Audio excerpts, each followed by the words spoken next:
What's up, everybody? It's your favorite show, Get a Bucket. I'm your host, Trey, and as usual, hope you're all having a wonderful, wonderful day. Today, we're going to talk about the WNBA Commissioner Cup game, plus a little bit of the standings, as well as NBA free agency. But before we do that, please make sure to hit that like and subscribe button. Comment, tell anyone about the show. I'm trying to get the ratings up a little bit, just a little bit. And if you wonder where you heard this before, that's because you've been listening with me Monday through Friday at 11 a.m. Eastern Standard Time. So I greatly appreciate your support. Now, y'all know how this goes. We're going to let the ladies go first. We're gentlemen, right? So WNBA standings so far, we have as follows. Minnesota Lynx, number 1. Las Vegas Aces, number 2. Golden State Valkyries, number 3. Atlanta Dream, number 4. New York Liberty, number 5. Dallas Wings, number 6. Indiana Fever, number 7. Washington Mystics, number 8. Everybody else, thank you for trying hard. Now, off top, I just got to say, I'm not surprised my Sparks aren't in here, right? Like we've already stated that, Kelsey. Speed recovery. But these 8 teams, pretty spectacular, pretty good. Mystics back into the playoff hunt. Honestly, I don't think too much has really changed since the last time we've talked. The main difference is the Golden State Valkyries are number 3 right now. That's pretty spectacular. Yeah, they're moving up a little bit. They're moving up a little bit for sure. Kudos. They actually have the second best point differential currently, at least, in the WNBA. Yeah, they have knocked down some teams. That's wild. Could the Golden State Valkyries go far this season? Could they surprise some folk more than what they surprised them last season? Gabby Williams for the MVP. Tell you right now, if the Golden State Valkyries remain top 3, Gabby Williams got to be MVP. Because we expect at least more from the Lynx than we did the Valkyries coming into the season. Same with the Aces. Same with the Dream. Same with the Liberty. And if they're right in the thick of things, I think you got to put MVP considerations for Gabby Williams. So let's wait and see. I've already talked about the standings last week, so if you want to get my thoughts on it, we can go ahead and have y'all listen to last week's episode. But this week, ladies and gentlemen, we did have something spectacular take place. The Commissioner Cup Championship. All right, it was cool. I'm going to say it was cool. I was going to try to put a whole bunch of words to it. No, it was cool. Hear me out. The reason why I say it's cool, and only cool, because we did not get a chance to see A'ja Wilson play, nor Satou Sabally play in this game. Now, it was interesting to note a few things, but yeah, those injuries did hurt personally. Now, the score was 93-85. The New York Liberty ended up winning.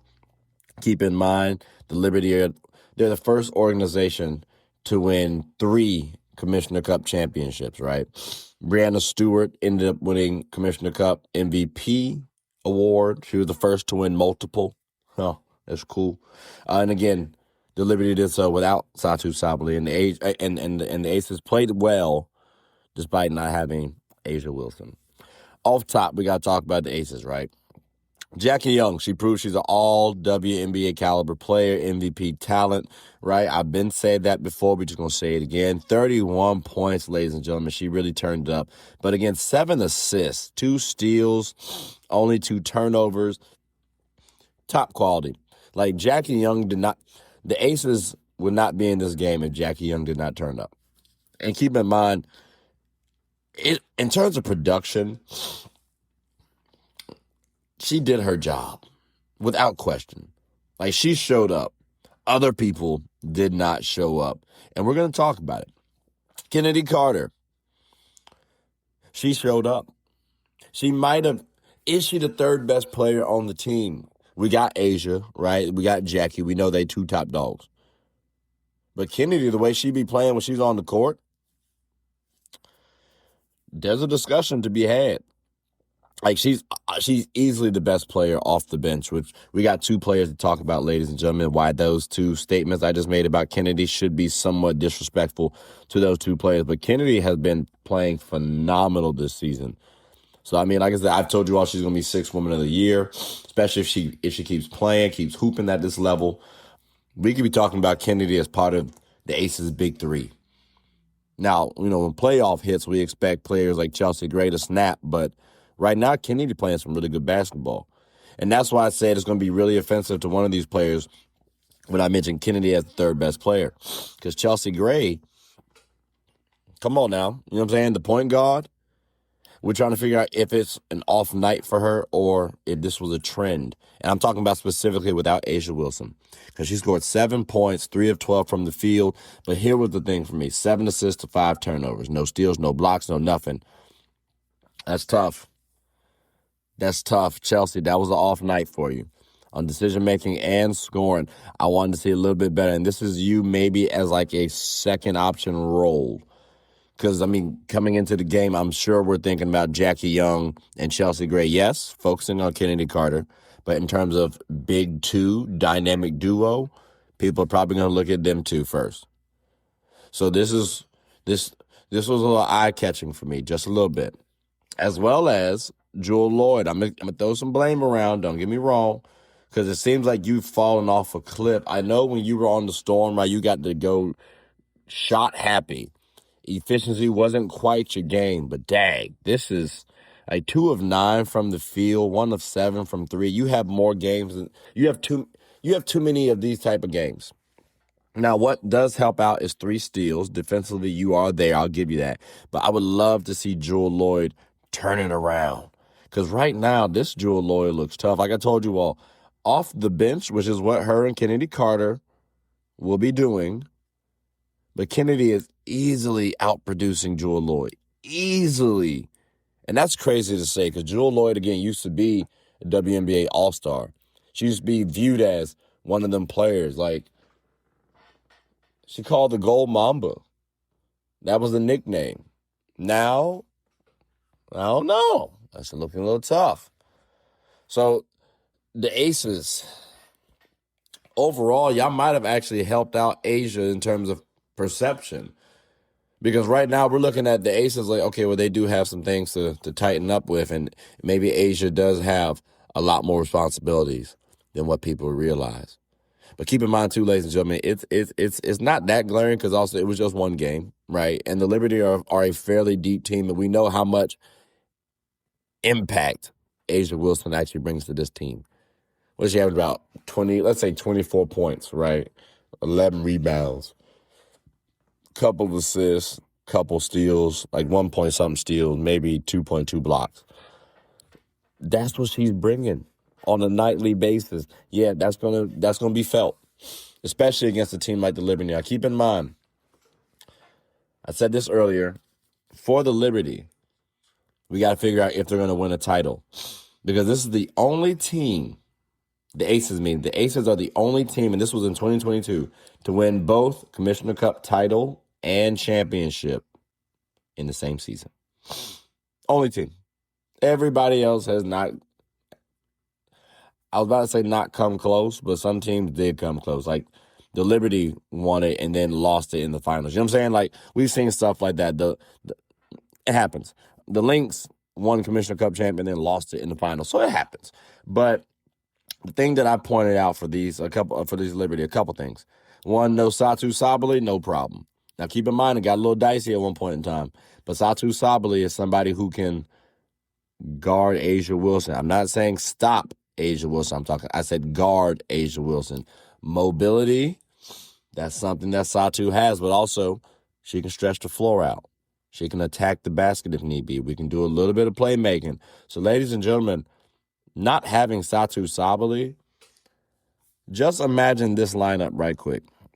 Sabrina Ionescu, Satou Sabally, Leonie Fevers, Breanna Stewart, Jonquel Jones. We're talking about 4 players off top who are 6'4 plus. Like, Sabrina Ionescu was like 5'11". Yeah, that's a very versatile team that people are not going to want to see. Not at all. I'm sorry. So when that happens, like when Satou comes into form, especially when everybody's clicking, oh my gosh, the Liberty are going to be disgusting work. Also, you got to think about the expansion draft coming up, right?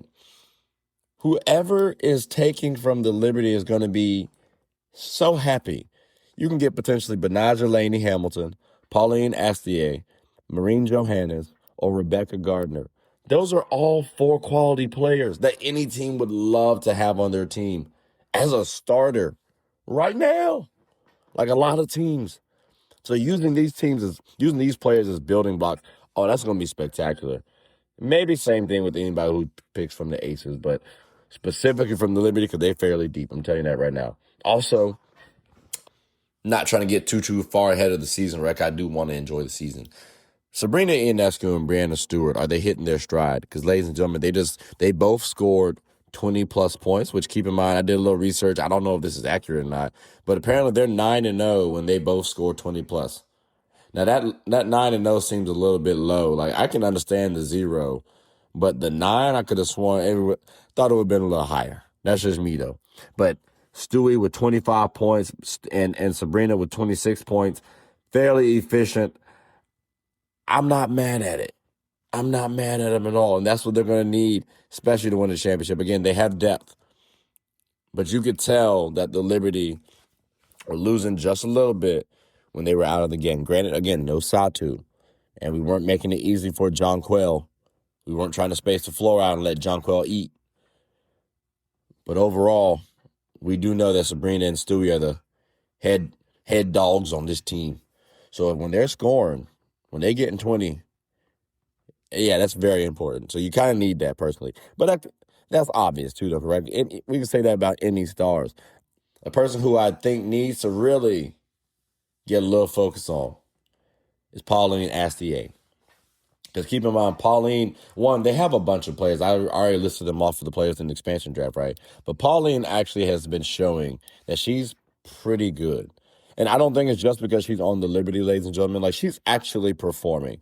Like, she was driving, hitting tough defended shots, hitting tough shots in key moments. Like, don't get me wrong. Like, even if you're open, you still got to knock down that shot. And Pauline is showing she can do that, plus have good decision-making, ladies and gentlemen. Like, she can run the point guard while Sabrina Ionescu is either on the floor or off the floor. Or you can put Pauline off ball and she can still perform. I actually like Pauline. And again, she's a rookie, ladies and gentlemen. A lot of times people overlook rookies. And I'm telling you right now, I'm not overlooking Pauline. If I'm a team, I'm seriously considering taking Pauline off the Liberty's hands. Like, she is looking pretty spectacular. I'm not saying Caruso, but I used to love the situation where we had Lonzo Ball and then Caruso as a backup point guard. And I love Pauline as a backup point guard because she can also close a game if need be. The Liberty has so much depth, and they just got to choose which player is hooping that particular night. Commissioner Cup championship, it was Pauline. She was playing well. She was getting a bucket. It makes me wonder, what is her ceiling? Could she ever be an all-star? Could she ever be an all-WNBA caliber player? I am curious about that part. It's still early. But again, Pauline, she was busting some folks' ass, DA. And finally, ladies and gentlemen, we got to talk about Jonquel Jones, okay? Because, like I said, no A'ja Wilson.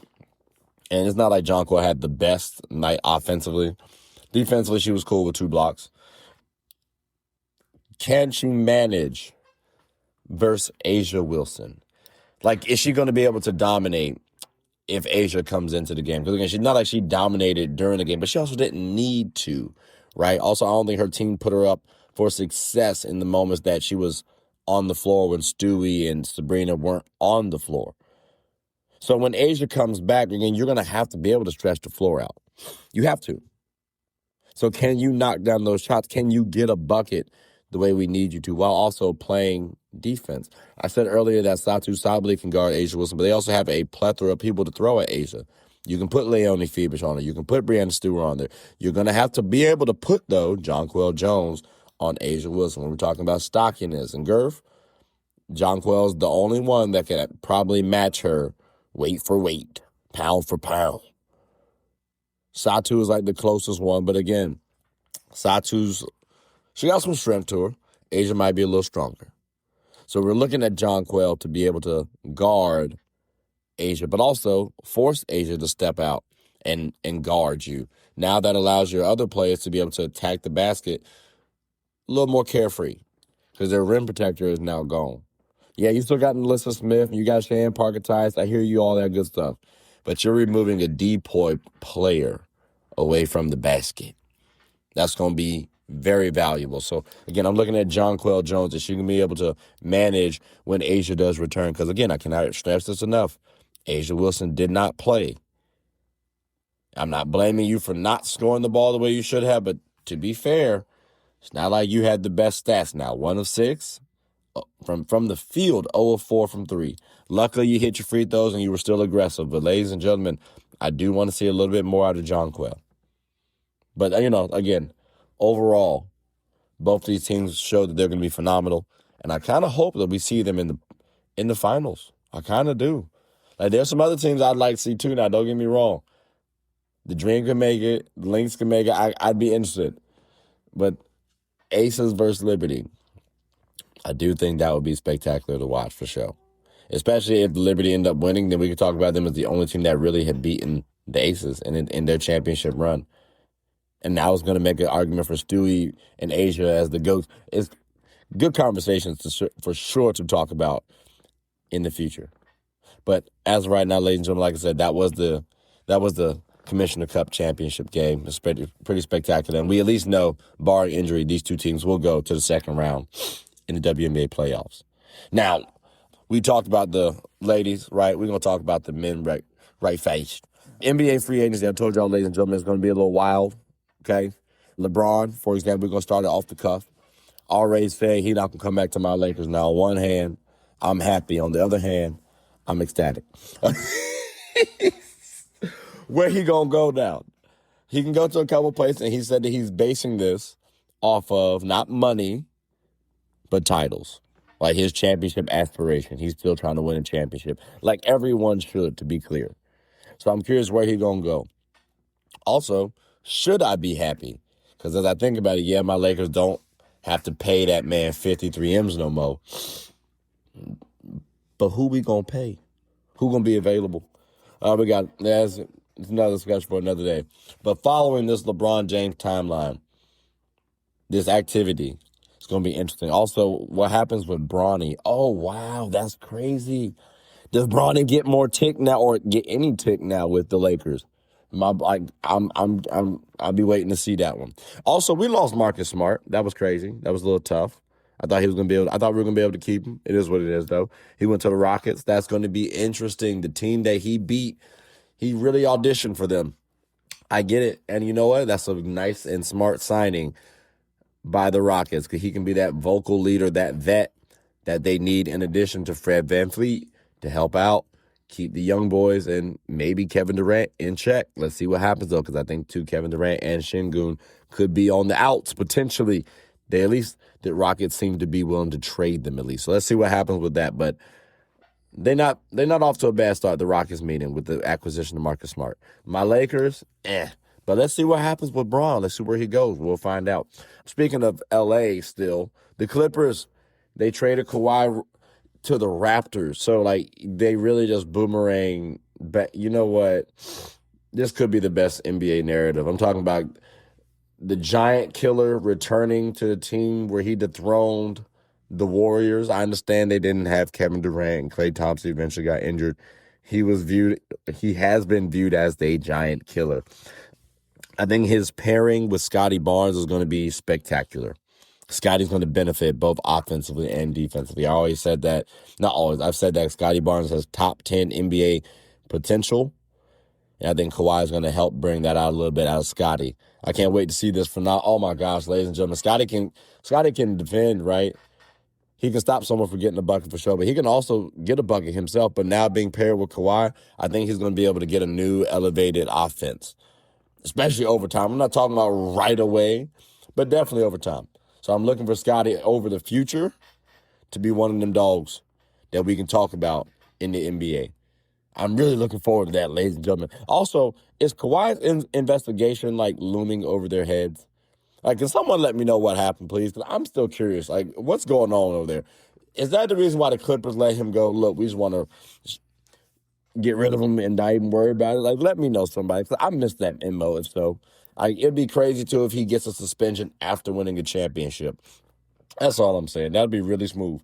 But that's enough about the Clippers, because they now out of relevancy once again. The Wizards are apparently shunning away Anthony Davis trades.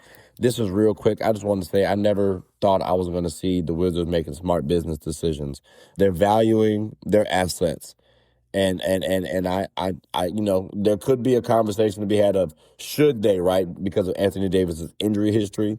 I think it's very smart of them to value their assets. Kudos. You kept the number one pick in AJ Anise DeBonsa, right? You prioritizing Anthony Davis. You signed Trae Young to a 4-year deal. You could have maybe gotten for 3 years. See what happens. A Trae contract because, Trae means 3. But overall, Wizards, kudos. You finally doing something right and smart. Like, good stuff.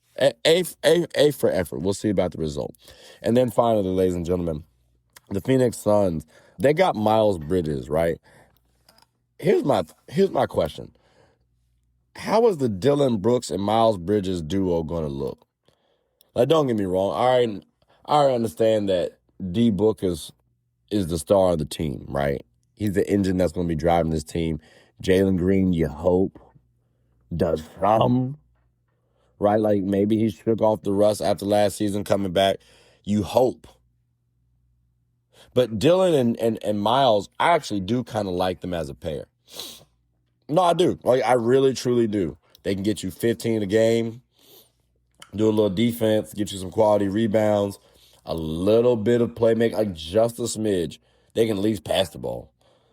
But again, they're both good defenders who can score. Two-way players, two-way forwards, and that's what the Suns will need if they want to go a little further in the playoffs. Now, again, I don't expect them to go far, but we got to wait and see what happens, right? Like, currently they're missing a point guard. Yes, I know Devin Booker can play point guard. They missing a point guard. Like, if they can bring Jalen Green off the bench, that would be spectacular. Because then in the fourth quarter, all right, now Devin Booker can play point guard. But let D-Book eat during the game, get his flow. Now he can play ISO game, but still run the floor, run the team. And you got players like Jalen Green, Miles Bridges, Dillon Brooks, all willing scorers. Space the floor out. And then also, will Mark Williams or Kaman Malawach step up at center? One of them need to be able to do so. And it's crazy because Mark is supposed to be the guy who can do the job. Now, granted, he's an older player. Both of them came from Duke. They got good stock. They come from good stock. But Mark, you got to step up because you're in the same class, draft class at least, that Chet was in. We remember seeing you. What were you? I know you at least played against Chet when he was at Gonzaga. So we do got a little bit of expectation of you because you are the older player. And you showed some promise, some talent back then. You could stretch the floor out with a little mid-range. The 3, or at least the form for the 3, seemed workable. Malawach, he was okay, but I need him to increase his strength up. But one of you two need to step up for the Sun. But this trade of Dillon Brooks and Miles Bridges, I think that pairing is actually going to be able to work. It's going to work. And I ain't going to lie to you, I think it's going to be entertaining. I really, truly do. It's like the Rowdy Boys on the Mighty Ducks team. I can see some sort of version of that. But ladies and gentlemen, boys and girls, let me know your thoughts about the NBA free agency so far. Do you like it? Do you not like it? I'm curious. But yeah, that does conclude the end of the episode, ladies and gentlemen. Like I said, we talked about the WNBA standings, the Commissioner Cup games, as well as the NBA free agency. So I'm curious, what are your thoughts so far of the WNBA standings? Is there a team that's surprising you? Is there a team that's disappointing you? And then also the Commissioner Cup game, what did you take away from it? What did you see that was surprising? That's what I want to know from you. And then also from the NBA free agency, was there anything that we talked about that caught you off guard, that you didn't like? I want to know your thoughts. And what are your thoughts about the players in terms of where they should go? Let me know. But like I said, ladies and gentlemen, boys and girls, that does conclude the end of the episode. So please make sure to like, subscribe, comment, tell anyone, 1, about the WNBA, and 2, about my show. My name is Trey. I'm the host of Get a Bucket. I hope you are all having a good one. Take care.